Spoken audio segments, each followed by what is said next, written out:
And with that, I'd like to introduce our keynote speaker, Thomas Silverstein. He is the Associate Director of the Fair Housing and Community Development Project at the Lawyers Committee for Civil Rights Under Law, where he manages the organization's housing-related litigation dockets, including cases brought under the Fair Housing Act and Administrative Procedure Act. He is also a visiting clinical lecturer in law at Yale Law School. He works with grassroots community organizations and fair housing groups to dismantle exclusionary zoning and to combat practices that contribute to displacement of low-income Black tenants and homeowners. And also, like me, a fellow graduate of the University of Virginia School of Law, where he earned his JD in 2013. So please join me in welcoming Tom Silverstein.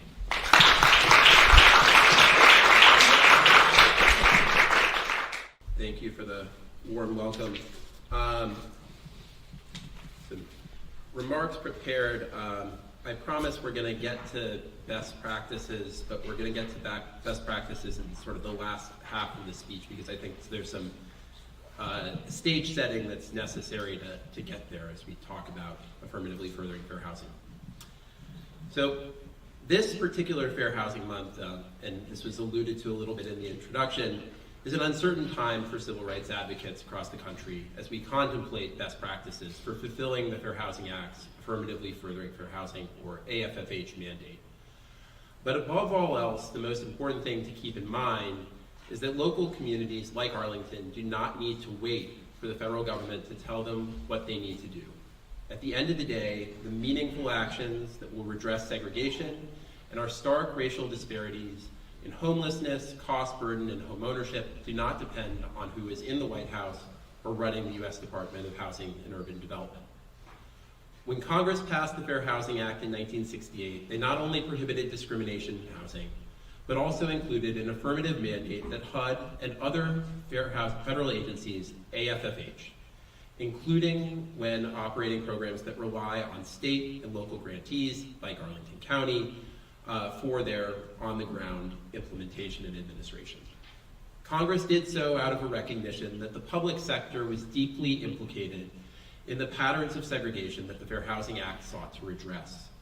From then Commerce Secretary Herbert Hoover's cheerleading for the Model State Zoning Enabling Act, to the Homeowners Loan Corporation and the FHA redlining, to the massive displacement caused by urban renewal efforts undertaken pursuant to Title I of the U.S. Housing Act of 1949, the federal government had planted the seeds of the uprisings that took place in Watts, in Newark, in Detroit, and 56 years ago this month in Washington, D.C. In the face of that much harm, the federal government simply forswearing future harmful actions could not be enough. A reparative framework was necessary. It shouldn't surprise anyone in this room to learn that there has not been a consistent, robust embrace of that type of reparative housing policy framework. Instead, the AFFH mandate has been observed in the breach. As Nicole Hannah-Jones documented in her seminal reporting in ProPublica years ago, HUD Secretary George Romney sought to meaningfully enforce the duty during the Nixon administration, only for the rug to be pulled out from under him by the White House. And the 2 decades that followed, the courts, rather than presidential administrations, played the largest role in curbing violations of the AFFH duty. But unsurprisingly, they lacked the capacity to have more than sporadic impact. In 1995, HUD issued a bare-bones regulation, followed up with a guidance manual that cast the AFFH mandate primarily as a planning obligation for local governments and states. The Clinton administration's later attempts to promulgate a more robust rule were stymied at the 11th hour due to political opposition from Democratic mayors.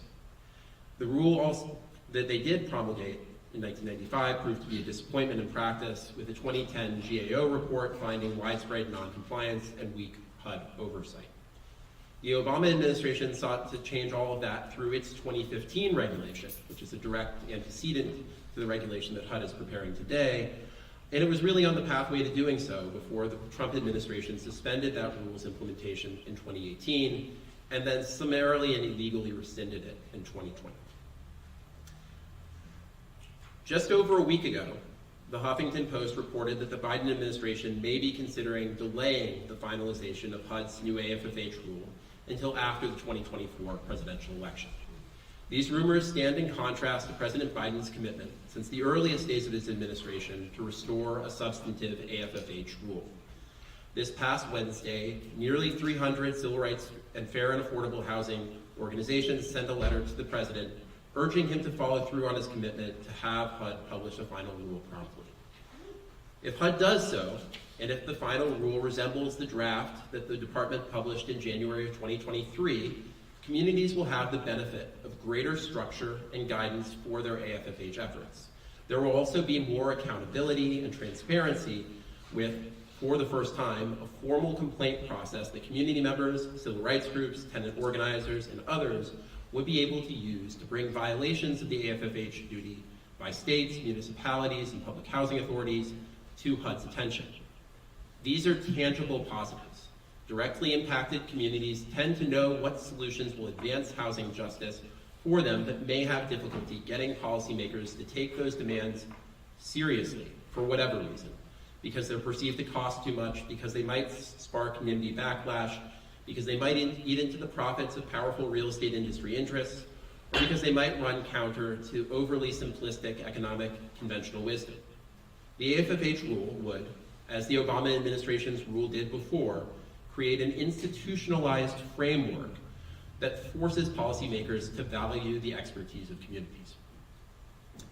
But we should not forget that there is more than one way to force policymakers to take the demands of directly impacted communities seriously, and most housing justice victories have been won through the outside game, rather than through regulatorily mandated planning processes. That is true from the Fair Housing Act itself, which has its roots in the Chicago Freedom Movement and the work of Dr. King, to policies like right to counsel and eviction proceedings, just cause and rent stabilization, and inclusionary zoning. Communities can and should fight to win, to preserve and to strengthen these and other policies regardless of what the federal government is doing. Turning to Arlington, Arlington is one of the wealthiest municipalities of its size in the country. And with those high incomes, high rents and home values have come as well. According to Zillow, the typical home value is about $800,000, with the typical rent being about $2,700. In a region where race, ethnicity, and socioeconomic status are highly correlated, this means that housing costs are out of reach for many Black households in particular. In the region, the median household income for Black households is about $90,000 per year, which in national context might seem high, but doesn't look so high when you consider that the median household income for non-Hispanic white households is about $140,000 per year. This difference in income understates the difference in ability to afford such high-cost housing in light of racial disparities in family wealth of an even greater magnitude than these income disparities. In this context, it may not be surprising that Arlington has such a disproportionately low Black population in relation to the broader region, with Black residents making up about 10% of Arlington's population, but about a quarter of the region's population. But this is neither a permanent nor an inevitable state of affairs. In 1970, census data showed that Arlington had a higher proportion of Black residents in Fairfax County, Prince William County, and Montgomery County, Maryland. All of these places have higher percentages of Black residents today than Arlington, and in the case of Prince William County and of Montgomery County, significantly higher percentages of Black residents. How, as once segregated white suburbs achieved a modicum of integration, did Arlington become the wrong kind of outlier in a diverse region? Housing costs are the obvious answer, but an answer that still begs the question of why housing is so much more out of reach for working families in Arlington than in other parts of the region. Market forces clearly have something to do with it. There are amenities associated with living in Arlington: short commutes, transit access, restaurants, arts and culture, that are almost inherently hard to find in the low-density sprawl of somewhere like Gainesville or Dumfries or Waldorf. But those amenities that are in short supply in the outer reaches of Prince William County or Charles County, Maryland, are abundant in Montgomery County, as anyone who's been to Bethesda or Silver Spring knows. And Montgomery County has managed to grow into a much more diverse community than Arlington, and policy is at the heart of why. For 50 years, Montgomery County has intentionally and proactively pursued a policy of inclusive growth. Its inclusionary zoning ordinance, labeled the moderately priced dwelling unit ordinance, has been at the heart of those efforts. And that program hasn't resulted merely in the production of units affordable to low-income households. Through the purchase of units by the county's Housing Opportunity Commission, it has resulted in the creation of scattered site public housing affordable to Montgomery County's poorest residents. The contribution of the moderately priced dwelling unit program to both affordable housing production and school integration in Montgomery County has been noteworthy and extensively documented in the social science.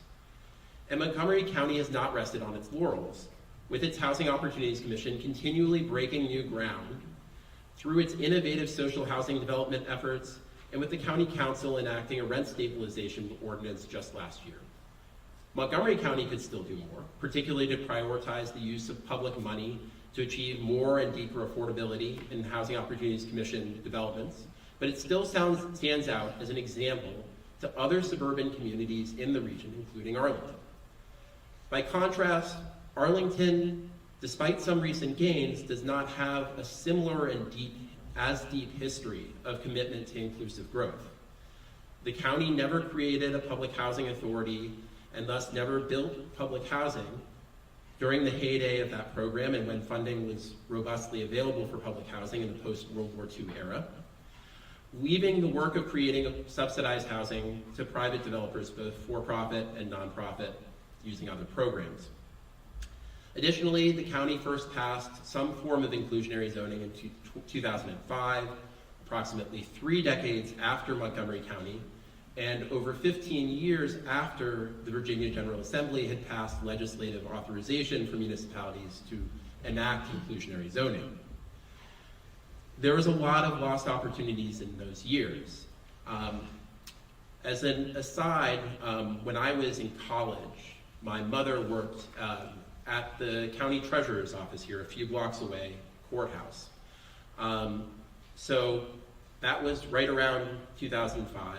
I, over school breaks, would come back and do data entry for, however, $12 an hour or something like that. And I saw all of those buildings that we think of in some sense as being new construction, because they don't look like, the garden apartment complexes of the 1960s, 1970s. But a lot of the dense multifamily housing development that exists in this sort of orange line corridor, it predates 2005. There was a significant lost opportunity to capture value for public good in terms of inclusionary zoning all throughout Roslyn and Courthouse and Clarendon and Ballston in the years leading up to 2005. Even with, turning back to, sort of the present, even with the county's affordable housing ordinance, in national context and in comparison to other inclusionary zoning ordinances, the percentage of affordable units that are required is very, very much on the low end. The missing middle zoning reforms are important, but I think for those of us who are familiar with how subsidized housing development occurs, we know that particularly in a place with land costs as high as they are in the DC metro area, that subsidized housing development is not happening through 2 to 6 unit properties, right? This is a program that can achieve greater affordability than is maybe happening through the private market before, but it is not going to facilitate subsidized housing in the way that a deeper zoning reform and perhaps the Langston sort of redevelopment plans could sort of drive further along these ends, but a deeper zoning reform that allows for true multifamily density in the parts of Arlington that have not had it would do. So there's still significant room for growth, literal growth, but also growth in terms of better aligning with the vision of fair housing through zoning reform that is actually targeted at subsidized affordability rather than just affordability occurring through the private market. And what do we do then? We've got a situation where housing costs are high, housing costs have contributed to a circumstance in which the demographics of Arlington are out of sync with the region. Policy is part of why that has come to be. What are the policy tools? What are the best practices that we should be looking towards? And how do we do that in a way that doesn't rely simply on leveraging the private market to get there? even if there's some room to be made up through those sort of incentivization type approaches. So the first thing I would say is look closely at what Montgomery County is doing in terms of its social housing development efforts, its direct role in government sort of involved affordable housing development, mixed income development taking place through the county, using and leveraging county-owned land, using county funds and project-based vouchers and other subsidy sources to achieve deeper affordability, but still having market rate units in public development that helps to cross-subsidize or underwrite rents for extremely low-income tenants. And within the context of collaboration that exists in the DC metro area, as the Regional Fair Housing Plan suggests, and also as can occur through bodies like the Metropolitan Washington Council of Governments, there should be the opportunity for skill sharing and peer learning with folks in Montgomery County around that. And those are efforts that, if we're thinking about this from a fair housing perspective, those are efforts that can't just be limited to major transit corridors and to diverse parts of South Arlington, right? These are efforts that, if we're taking fair housing seriously, need to go not just along Langston but north of Langston, right, into the neighborhoods that have never seen affordable housing. The next piece here is to take seriously the threat of displacement in more diverse neighborhoods within Arlington. And here, unfortunately, there is an extent to which the sort of prevailing legal regime of the Commonwealth of Virginia makes things harder. So folks may or may not have heard of Dillon's Rule, but if anyone isn't familiar with Dillon's Rule, it is a doctrine that makes it harder or maybe impossible for local governments to do things that the state government hasn't, or the state legislature, the General Assembly, hasn't explicitly told them that they can do. And there would be real concern that if Arlington attempted to mirror Montgomery County and pass rent stabilization, or mirror jurisdictions in other parts of the country and have just cause eviction protections, that the courts would find that the county doesn't have authorization for that, just as the Virginia Supreme Court struck down attempts to create same-sex partner benefits in Arlington nearly a quarter century ago. However, there's the political fight and the organizing fight at the local level, and there's also the long game at the state level, and certainly it would be worthwhile for folks to engage to try to get this county's General Assembly delegation to push for the type of authorizing legislation that would allow local governments in Virginia to directly protect tenants. But there are policies to protect tenants that don't run up against those sorts of legal boundaries. So here, funding for eviction defense and for a real right to counsel in eviction proceedings, funding for the types of emergency rental assistance programs that prevented so many evictions at the height of COVID, and also thinking about land use planning and economic development in such a way as to ward off the types of sort of incentivization of speculative behavior that you might associate with something like Amazon HQ2 that push landlords in the direction of raising rents at unsustainable levels for tenants. So there really are still tools on the table, even if some of the best and most effective tools to prevent displacement are not. I've already spoken about how, with respect to zoning reform, there needs to be a focus on achieving real affordability of the type that subsidy is required for, and for which real density of a deeper scale, larger scale than the sort of missing middle context can provide, and being geographically strategic and targeted about that in a way that doesn't consider that some settled, leafy, single-family neighborhoods are off the table. And two more points. One is, most of my remarks have focused on rental housing, but I do want to address homeownership briefly. Efforts to support Black and increase Black homeownership are important to prevent displacement, to reduce housing insecurity, and also to reduce the racial wealth gap. There may be a sense of fatalism that some might have, that after the Supreme Court's terrible decision in the Students for Fair Admissions case, that, government can't do that. Government can't be strategic and intentional about promoting racially conscious homeownership programs. To that, I'd say We haven't lost that fight yet, and I would really direct folks to look at the work that Washington State is doing in terms of their state-run special purpose credit program, the National Fair Housing Alliance, as well as the private nonprofit fair housing centers in Washington State, worked on a great report that sort of lays out the evidentiary basis for why a down payment assistance program for Black Washington State residents can survive strict scrutiny and can be legally viable in this climate. So home ownership is also a key part of the puzzle.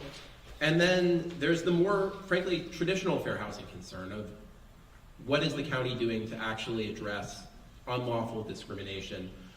This needs to be tackled from both the front end to the back end. From the front end, reducing the likelihood of it occurring to begin with by getting serious and sophisticated on affirmative marketing, and then also on the enforcement side of things by providing robust funding to groups like ERC and HOME for testing and proactive investigations, particularly looking at emerging issues and types of discrimination that individuals are not likely to be able to identify on their own.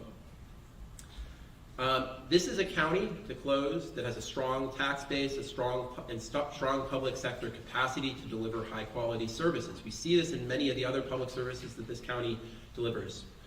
Folks may find, may have their complaints, but if you go to Prince George's County where I live, I can tell you that Arlington County's public services are better. And there's no reason that that state capacity can't be reoriented and redirected to the kind of efforts to affirmatively further fair housing that I've been speaking to. And I also think that with advocacy groups, civil rights groups, and organizing groups at the table, groups like the NAACP, the ability to win that fight and achieve that type of progress is real and can be. So thank you very much.